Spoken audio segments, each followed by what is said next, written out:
నమస్తే M news కు స్వాగతం. మండపేట మున్సిపల్ కమిషనర్ గా ఈ రోజు బాధ్యతలు తీసుకున్న బొడ్డేపల్లి రాముకు మండపేట మున్సిపల్ అధికారులు పుష్పగుచ్చాలు ఇచ్చి ఘన స్వాగతం పలికారు. ఎన్నికల సమయంలో బదిలీలో భాగంగా మండపేట మున్సిపల్ కమిషనర్ విధులు నిర్వహించిన త్రిపర్ణ రామ్ కుమార్ బదిలీపై వెళ్లగా ఆయన స్థానంలో మండపేట మున్సిపల్ కమిషనర్ గా బదిలీపై వచ్చిన రాము స్థానిక ఆలయంలో పూజలు చేసిన అనంతరం కమిషనర్ గా బాధ్యతలు తీసుకున్నారు.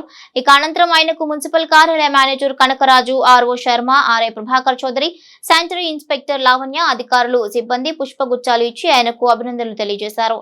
ఈ సందర్భంగా కమిషనర్ రాము మీడియాతో మాట్లాడుతూ తమ అధికారులు, ప్రజాప్రతినిధులు, పట్టణ ప్రజల సహకారంతో మండపేట మున్సిపాలిటీ అభివృద్ధికి తన వంతు కృషి చేస్తానన్నారు. రానున్న ఎలక్షన్లో భాగంగా ప్రభుత్వం వారు రీసెంట్గా 91 మంది మున్సిపల్ కమిషనర్స్ని ట్రాన్స్ఫర్ చేయడం జరిగింది. అందులో భాగంగా నేను జీవీఎంసీలో గత 5 సంవత్సరాల నుంచి జోనల్ కమిషనర్గా అనకాపల్లి, మధురవాడ, భీమన్పట్నంలో పనిచేస్తూ ఇక్కడికి ట్రాన్స్ఫర్ రావడం జరిగింది. ఇక్కడ అన్ని వర్గాల సహాయంతో ఇప్పుడు ఏదైతే అభివృద్ధి కార్యక్రమాలు ఇక్కడ జరుగుతున్నాయో వాటిని ముందుకు తీసుకెళ్ళడం జరుగుతుంది.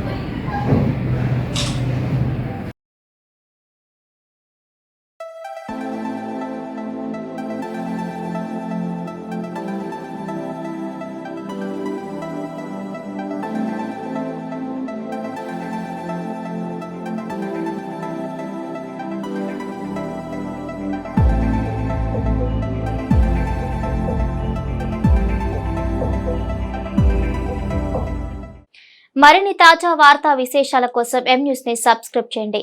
మీ మిత్రులకు షేర్ చేయండి.